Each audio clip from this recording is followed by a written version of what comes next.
may have been posted online. When Steve asked me what I was going to talk about today, I gave him a talk title, I gave him a summary, and all week long I've been hounded that that's not the right talk for today. So I allow Spirit to move and breathe through me. And so today's talk, you'll notice, it says, change is evolution of consciousness. What you don't know about me yet is that I am called to speak to what is in our present moment awareness. To me, ministry is about speaking to where I and others are on the journey. It's about authenticity as we grapple with issues, spiritual concepts, and what is alive in the room at this moment. Unity of Richmond, it behaves as a family system because we're really a small community. Some of you may have heard of John Bradshaw. He's a famous author and family therapist. He's written a book entitled The Family, and he goes into depth about family dynamics and refers to them as family systems. He uses the term system to mean that families have laws, components, and structural dynamics, and that the whole is greater than the parts. Therefore, family systems change or transform in some way when a member leaves or enters into the system because it forces the other family members to shift. I want you to imagine one of those hanging mobiles, the ones that are like over the baby's crib. If you change one of those pieces, what happens? The entire mobile shifts, doesn't it? Yeah. So here in this community, as Reverend Tony left, there's been a shift. And then new members joined. Guess what? That caused another shift in the system. And then we had Reverend Patricia, the Brock speaking, and now here I am entering into this community. And guess what? We're in the middle of another shift. As long as we are in this process of getting to know each other, discovering who I am as I discover who you are, we are in the midst of transition. And during transition, the overriding feelings often gets distilled into the ideology that, oh my gosh, everything is changing around us. Change brings many of our fears up to the surface. Perhaps in our community, we're focused on particular issues. Maybe it's like, we got to find our new minister, or what's up with those new board members, or deciding what type of music we have to have for our Sunday service. You see, human nature believes that if we see these issues as challenges and we solve them, then all will be well in our community. But as you and I both know, it's never really about the perceived challenge. As humans, we are very, very clever in disguising things into situations to dilute what is at the core. We focus on what is the perceived issue. It may create feelings of frustration or blame or just feeling uncomfortable. And some of us may even think, you know what, if I say enough affirmations, it will get better. And sometimes it does. But the question remains, have we changed at our core so that the next time we are able to respond as opposed to reacting to? Whatever the situation that is currently concerning us, we may give power to a person, a place, an ideology by our own thoughts, our own interpretations and feelings as we experience another person's behaviors. Now notice, I'm talking about behaviors, not the person. And I'm making this distinction because we know that each person is of God. Although sometimes they or ourselves, we may forget who and what we are, what they are. And from our humanity, our personality, our ego, we tend to focus on the slights and sordid words. it can be something as simple and small as, well, why wasn't I invited or asked or offered or given? It's not fair. Or it could be something as big as hearing blame from others for the conditions of our life or in our community. There's a quote from Emily Cady that I want to share with you.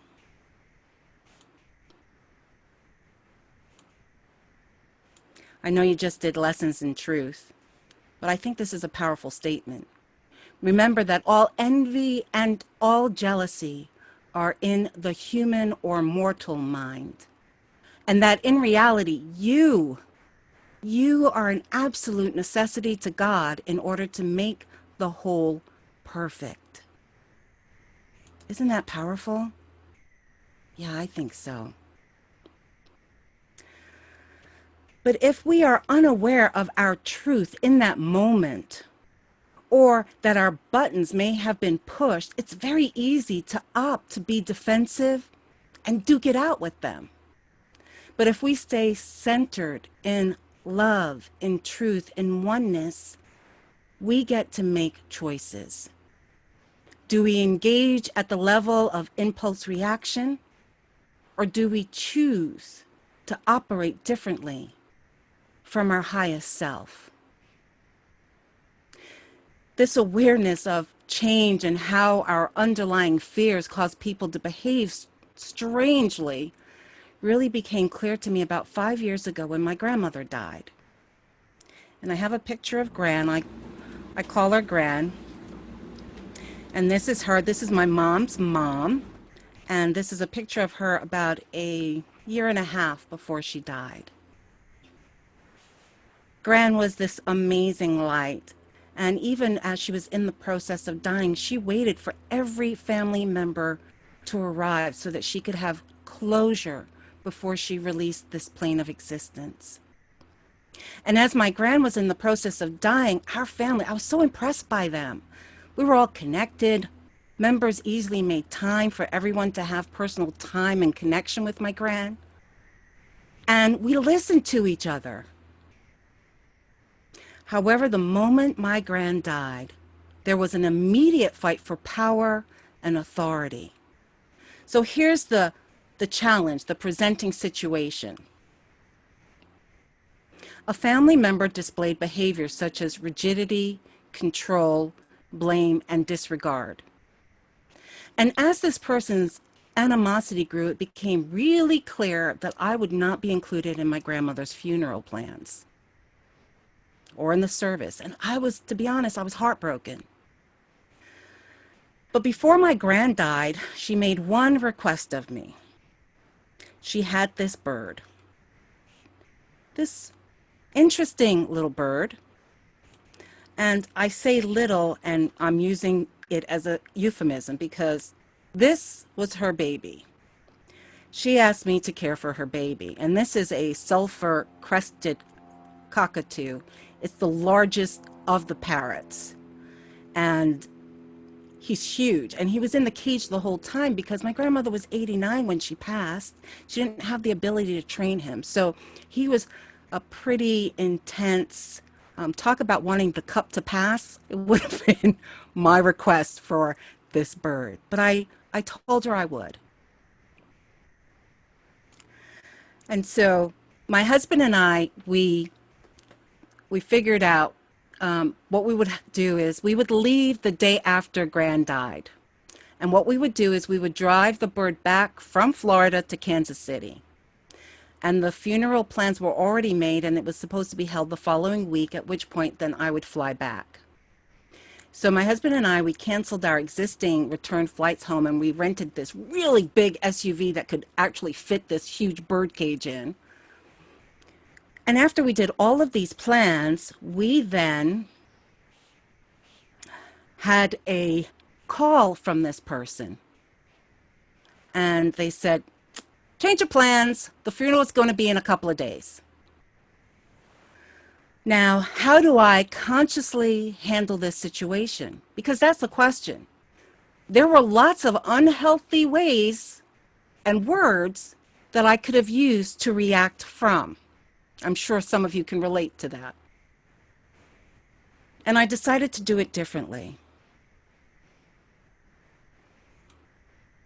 What I did is I decided that I've got all of these principles and all of these tools, right? The first thing I did was I breathed. And it's not those shallow breaths, it's those big deep breaths, because what that does is it stops the adrenaline from hijacking your amygdala. And then what I did is I talked through the facts several times, and not from the place of relishing the slights and sordid words, but from a place of getting clarity on what am I feeling. I listened to my own internal dialogue. What meaning am I making of this? And next, I give myself permission to feel all the feelings that come up. Feelings such as shock, anger, hurt, and then fear. Notice in this scenario, fear is a natural feeling when we are in the midst of change. Change is defined as to become different, to become altered, to become transformed or converted. And while the concept of change can be seen as positive, unconsciously, our persona, our humanity resists change. It resists because it's the fear of the unknown, fear of what this change means to us, fear of how this change affects us. Our persona tends to be hyper vigilant and perceives change as a possible threat or death of what we have known as our own personal world. And what do you think human nature's response is to a perceived threat? Well, the response is really primal. It's instinctive. And that's where we get that fight, flight, or freeze. And the action depends on the assessment of the threat. But here's the thing. I want to share this with you because I think it's really important. The fear, whatever we're feeling, the anxiety, the anger, all of that is covering up the needs I or you have. The need to belong, to be included, and to know that I matter. You see, finding out what our needs are, it's crucial. It's crucial to this process. And if you find yourself in interactions with people and the feelings of fear, anxiety, or anger, frustration come up, don't try to rid yourself of the feeling or refuse to feel it, because this is where the gold is. Because anytime you feel those feelings, it reminds you that there is a hidden need you have. There's an unmet need you have. And once you uncover your needs, then the healing can begin. And this is where our Christ consciousness and all that time that we spend in prayer and meditation comes into effect. This is where I'm reminded of the truth of what I am. You see, the more times we touch the stillness and connect with our divinity, the easier it is for us to remember and then know and honor our truth. If we choose to be awakened, then we know that there are more options than our humanity could ever understand. We can then choose to await the answer that will give us our best options for the highest and best outcome. And in this scenario, while I was awaiting the answer to my dilemma, it gave me a moment to pause and to look at this family member in a new way. From this present moment awareness, I could see them choosing to act from a place of fear. And guess what? This allowed me to now have compassion for them, even while I was being excluded from being part of my grandmother's funeral. The healthy choice became apparent, and it happened really quickly. The answer was it was for me to leave before my grandmother's funeral. The decision didn't come from a place of revenge or punishment or primal response. The decision came from what would serve myself my husband Graham, our two dogs, and this big bird, Coco. Keeping my promise to my gran about taking and caring for Coco meant that we would have to drive from Florida to Kansas City. And we had a limited time frame to get this bird back home because the season was changing and birds are really sensitive to that. We were at peace. We had said our goodbyes to Gran during her hospital and hospice stay. And we did it in a loving and authentic way. In Unity, one of our principles is that we are co-creators. And while I know that this is true, I also know that life happens. But it is how we respond and the choices we make to that stuff. That is what is the mark of an awakened co-creator. So why do you think I've chosen to tell you this life story of mine? Because in this church community, the dynamics are such that Unity of Richmond East Bay operates as a family system. And I hope by sharing my journey, I've shared some tips and tools to help you navigate with members of this community. Because as things continue to change here, our fears could show up in numerous situations. Therefore, I wanted to remind you it is mostly never about the situation. Think about what's happening here in this community and draw the parallels to my family situation. Because of the change in my family dynamics, it brought up many of our fears. Fears of how will we fit into our family system without my grandmother? She was the matriarch. Fears regarding what roles would we want to take on as power shifts. Fears regarding our importance to other family members. You see, my story simply mirrors the transition going on here at Richmond.